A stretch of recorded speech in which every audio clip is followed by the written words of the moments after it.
Welcome to another episode of GW Recap. I'm your host, Cardell Dudley, and GW, GW.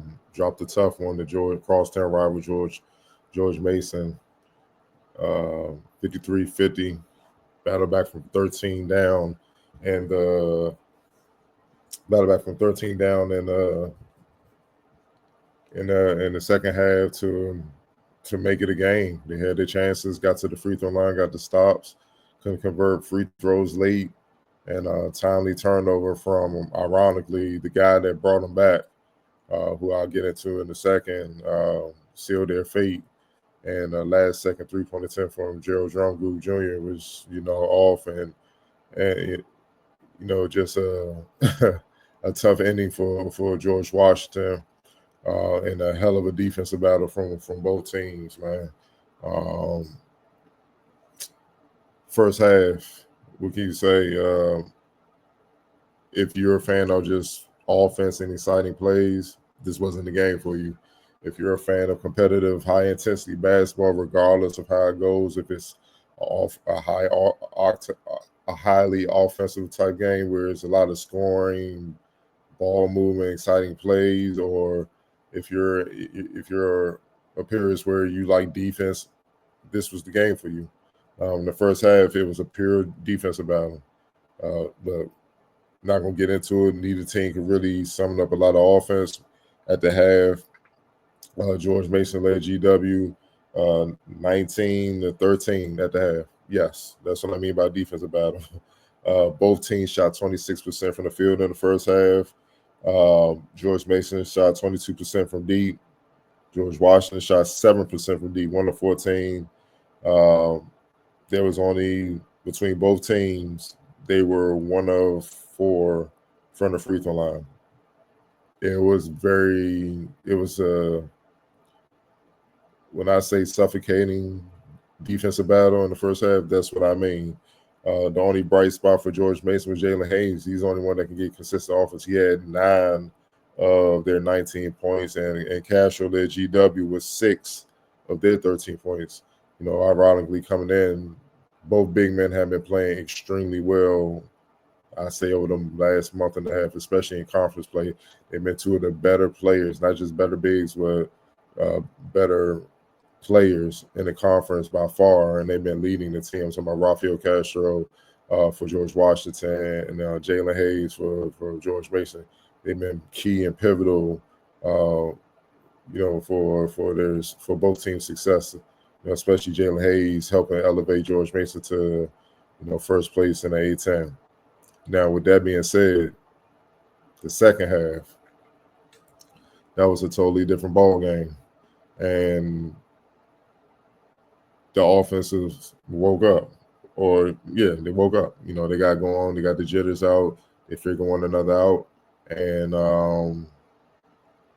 things got a little, got a little exciting, so to speak, and Jalen Haynes can continue his stellar play. He had 9 points, but he had 8 points in the second half. A lot of key buckets down the stretch. Darius Maddox woke up, and along with Zach Anderson, provided some spark for George Mason. It looked like George Mason was pulling away. They had a 13-point lead midway through the second half, and then George Washington just showed heart, and they fought back. They really got after it. But the bigs inside for George Mason, they controlled things for the most part during the first half of the second half when they managed to put together a run, and they beat them up inside, leading with the defense, controlling the paint on the defensive end, coming in and punishing George Washington on the inside. But then George Washington woke up, led by Christian Jones. I told you before, a very short freshman. He's special, and he's someone that that you would have to pay attention to. And he's had a couple off nights. Let's just say that. he's had a couple off nights in the last couple games and whatnot. But tonight he showed tremendous heart, tremendous leadership to battle back and lead George Washington. He finished with a team high 72 points. 15 of that came in the second half. And not just that, he was getting it done on the on the defensive end as well with 3 steals. The playmaking, he had 3 assists, 8 of 16 from the field. Didn't shoot well from deep, 1 of 7, but nonetheless, he lived in the paint. He got in the paint and he finished amongst George Mason trees. He put the pressure on him. And that opened things up for the rest of his team to get going. Trey Autry chipped in with 11 points. Castro added 4. Hansen was played by foul trouble. He had 5, but Gerald Drumgoole with 5. And then their defense down the stretch allowed them to get back in it. And they had their opportunities late in the game. They really did. Late in the game, Christian Jones is fouled. He goes to the free throw line. He has a chance to, if he made both free throws, to tie the game. He misses both. Zach Anderson gets fouled. He goes to the line. He goes 1 or 2, puts him off 53-50. I believe it's 4 seconds left. George Washington ball. Gerald Drumgoole gets the ball, takes it to the left of the court, takes a contested 3, but a makeable 3, especially for him. I've seen him make some tough shots throughout the season, especially in the clutch. It was off. He was crowded. Caputo obviously was looking for the foul. George Washington, entire bench was looking for the foul. Look, to be honest, was there some contact? Yeah, a little bit, but was it enough to count it as far as that being the reason why he missed that shot? No. It was a tough shot. He shot a prayer hoping it would go in so they could send the game into overtime. And, unfortunately, it was just off, man. And that was the end of another tightly contested game between these 2 crosstown rivals battling for conference supremacy and battling for a number of things, recruits, standing in A-10, NCAA tournament hosts, postseason hosts. It's a lot riding these 2 teams when they play each other. And George Mason completed the season sweep, man.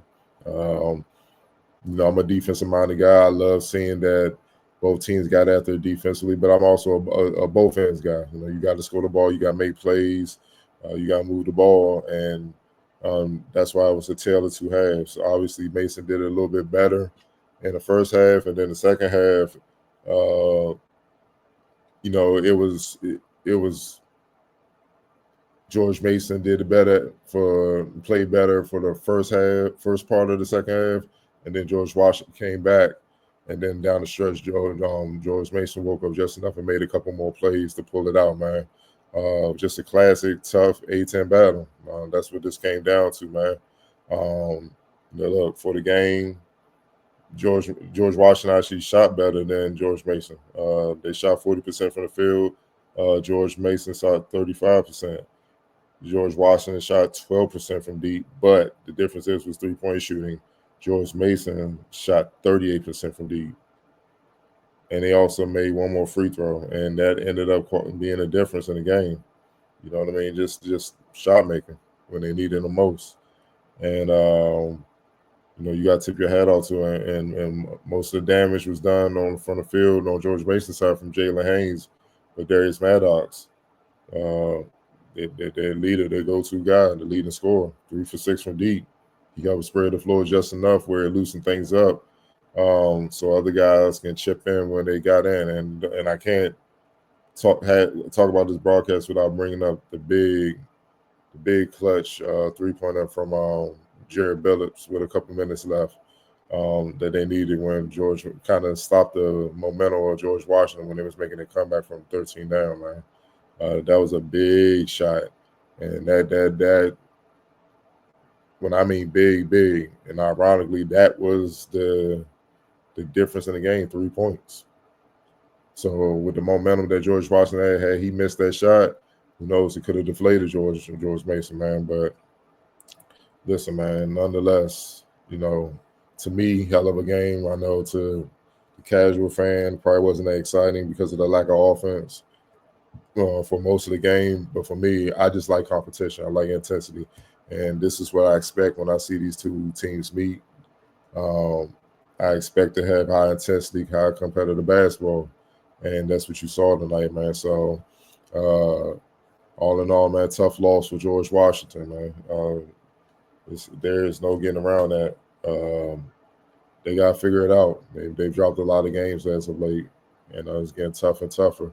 That window for postseason play starting to close more and more. They got to figure out something. They dropped to 15-8 overall, 4-6 and 8-10 play. Meanwhile, George Mason improves to 18-5 overall, 9-1, and sole possession of first place in the A10, man. So, yeah, a lot of work need to be done for George Washington, man. They got to find a way. They got to rebound, man, and specifically, they got to find their offense, and they need Darren Buchanan to wake up. They need him to be Darren